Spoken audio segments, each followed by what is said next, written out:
라는 제목으로 오늘 말씀을 함께 나누겠습니다.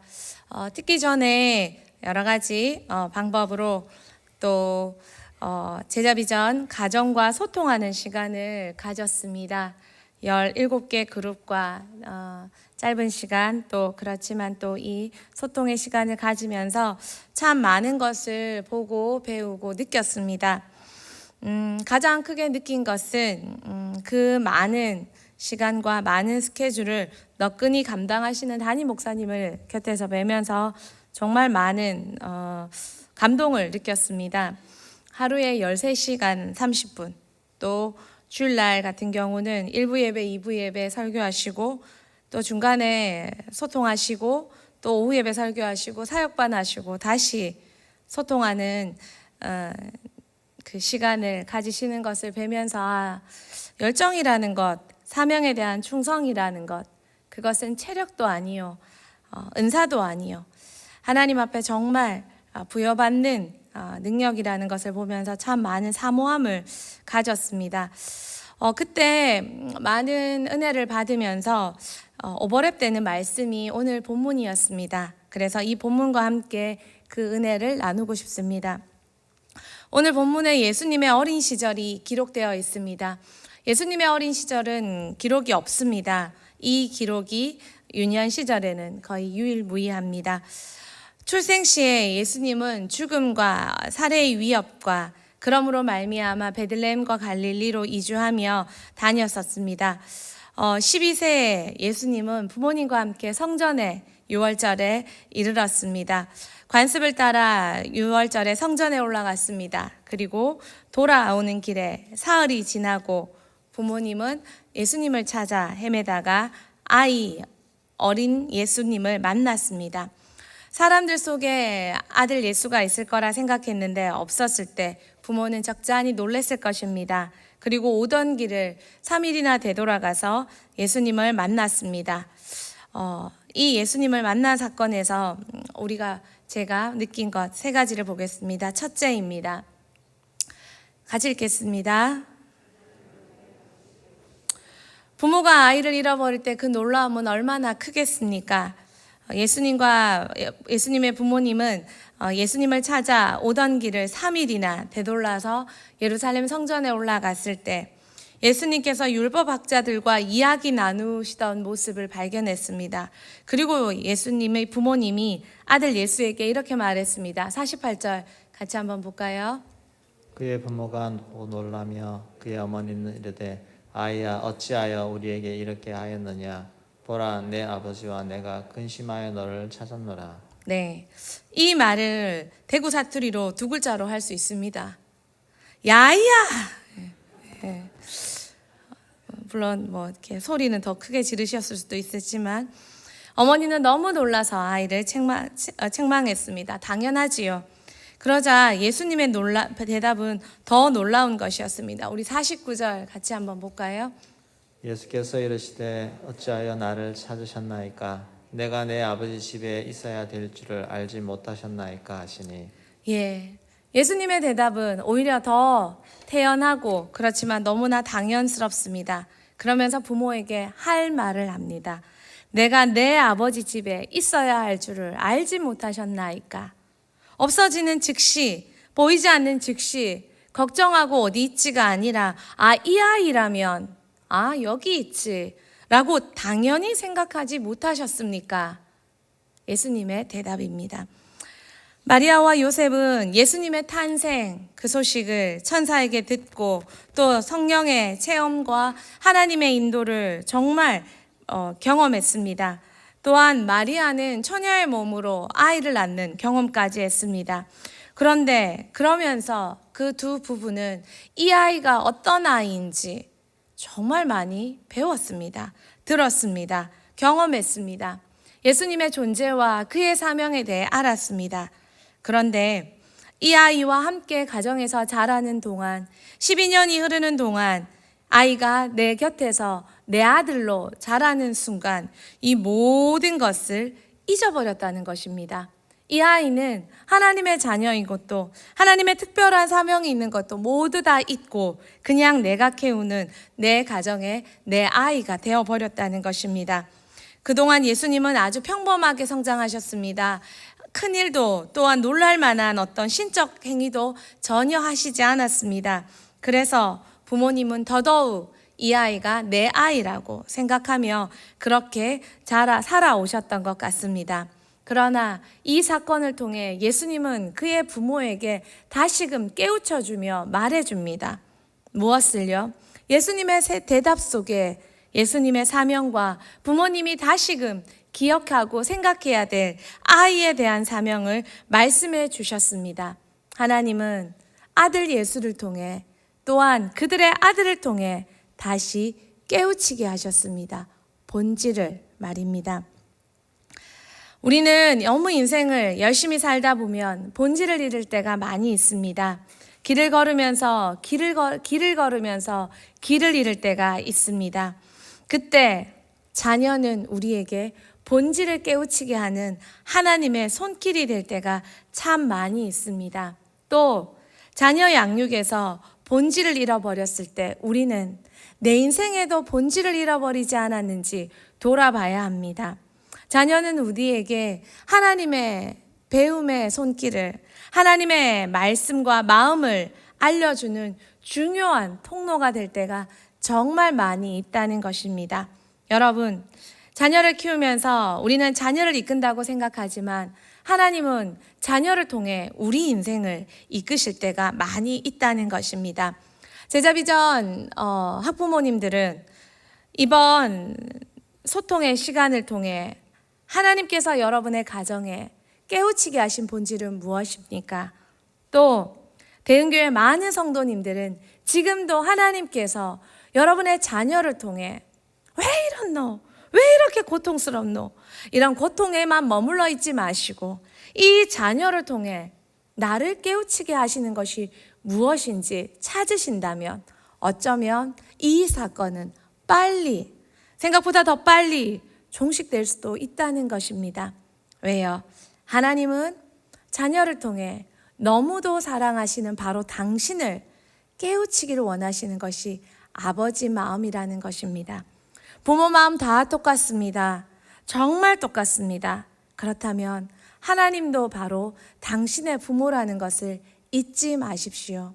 아빠 되신 하나님, 엄마 같은 하나님, 그 하나님은 우리에게 자녀를 통해 본질을 지금도 깨우치게 하신다는 것입니다. 마리아와 요셉, 아들을 통해 지금 이 순간 다시 깨우쳤습니다. 그리고요, 두 번째입니다. 우리 같이 한번 읽어보겠습니다. 다시금 마음에 간직해야 합니다. 예, 다시금 마음에 간직해야 합니다. 부모는 깨달은 후에 이것을 마음에 간직했습니다. 51절의 하반절에 부모는 다시 마음에 새겼다고 마음에 두니라 성경은 말합니다. 좀 더 구체적으로 살펴보겠습니다. 말씀드렸지만 요셉은 천사로부터 예수님의 탄생에 대해 들었습니다. 마태복음 1장 20절 21절 같이 보도록 합시다. 이 일을 생각할 때 주의 사자가 현몽하여 이르되 다윗의 자손 요셉아 내 아내 마리아 데려오기를 무서워하지 말라. 그에게 잉태된 자는 성령으로 된 것이라. 아들을 낳으리니 이름을 예수라 하라. 이는 그가 자기 백성을 그들의 죄에서 구원할 자이심이라 하시나. 아멘. 요셉은 천사를 통해 예수님의 탄생과 예수님의 이름까지 부여받으며 들었습니다. 그래서 결혼했잖아요. 결혼 안 할라 했는데. 마리아도 천사를 통해 들었습니다. 누가복음 1장 30절에서 33절 말씀입니다.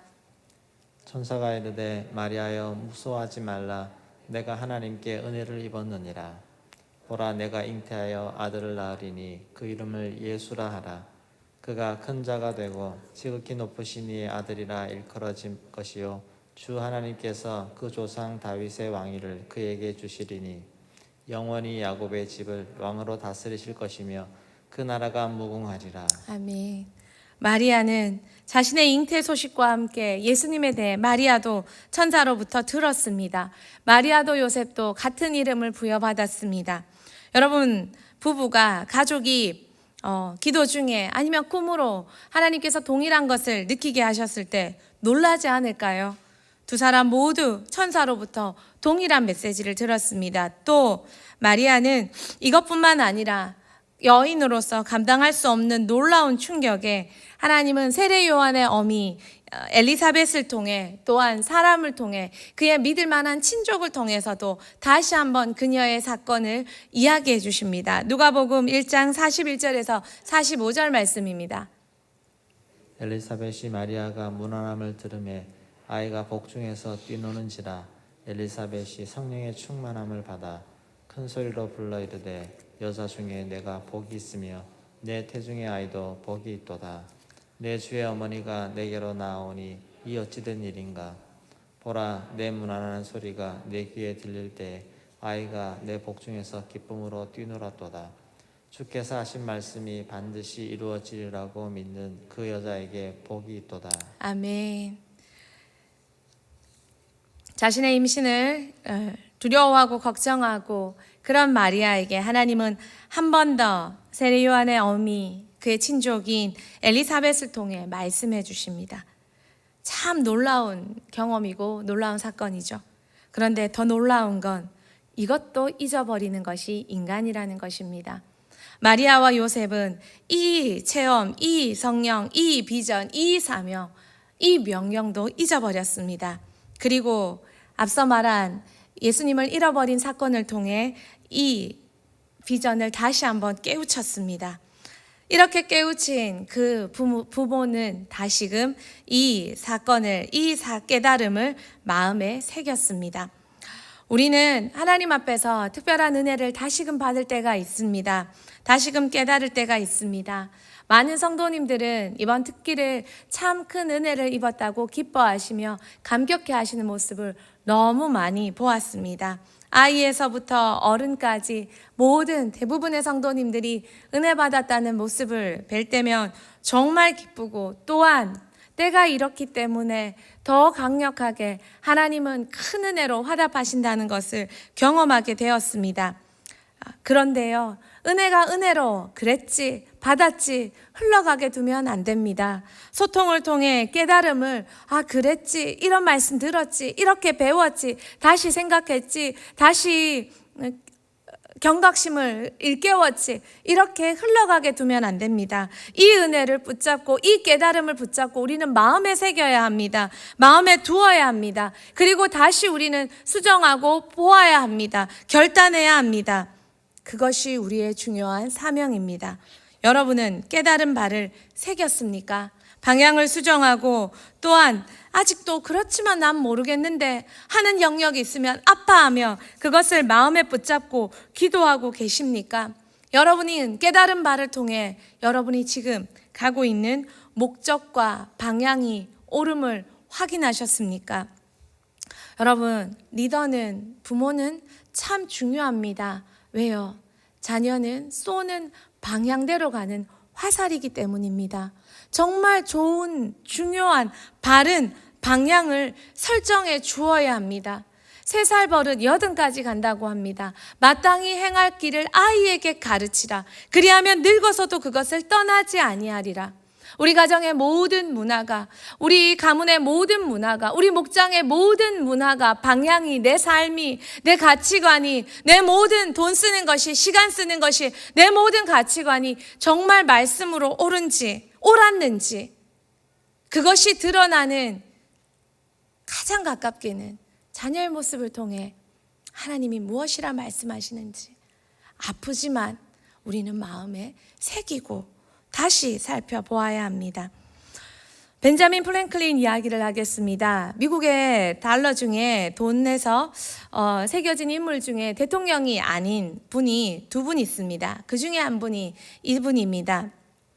벤자민 프랭클린은 정규교육을 2년밖에, 아침부터 돈 보니까 기분 좋죠. 농담입니다. 벤자민 프랭클린은 정규교육을 2년밖에 못 받았습니다. 그런데 그는 정치, 외교, 출판, 인쇄, 과학, 교육 분야의 최고의 엘리트로 석학으로 미국의 길이 남을 업적을 세웠습니다. 또한 미국 독립선언문을 그는 토마스 제퍼슨과 함께 작성하며 중요한 업적을 세웠습니다. 미국의 시작에 그 초창기에 기독교 정신으로 시작할 토대를 만든 인물입니다. 그의 가정은 참 가난했습니다. 아버지는 19명의 자녀를 두었고 플랭클린은 17번째 아들이었습니다. 또 아들로서는 막내였습니다. 너무 가난했지만 가정은 청교도 신앙으로 경건했고 신앙심이 깊었습니다. 그가 12살쯤 그는 가정의 가업을 도와서 양초 제조업자로 아버지의 일을 도와야 할 운명이 되었습니다. 그렇지만 아무리 가난해도 일손이 없어도 부모는 그의 재능과 사명을 알아보았습니다. 그리고 그를 양초 제조업이 아니라 그들의 부모가 알고 있는 인쇄업으로 이동하여 그가 읽고 쓰고 또 많은 것을 읽을 수 있는 길을 열어주었습니다. 훗날 그는 그곳에서 더 성실하게 많은 지식을 습득하며 미국의 기초를 이루는 그 인생의 기초를 만들 수 있었습니다. 경건한 청교도 가정의 부모의 코칭과 성실함과 도덕적인 삶이 아무것도 배운 것 없는 그를 모든 것을 배운 사람으로 미국의 기초를 닦는 인물이 되게 했습니다. 그는 이렇게 배운 것을 가지고 평생 자신의 삶을 절제, 침묵, 질서, 결단, 절약, 근면, 진실, 정의, 중용, 청결, 침착, 순결, 겸손 이 13가지를 덕목을 매일 체크를 했다고 합니다. 내가 이렇게 살았나? 또한 이런 기준으로 봤을 때 내 삶이 부족한 게 없나? 그리고 자신이 하루 사용했던 시간을 매일 체크해 갔습니다. 지금도 플랭클린 플래너라는 이름으로 그의 체크리스트와 시간관리 그 플래너가 지금까지도 이어지고 있다고 합니다. 그가 한 말입니다. 우리 같이 한번 읽어볼까요?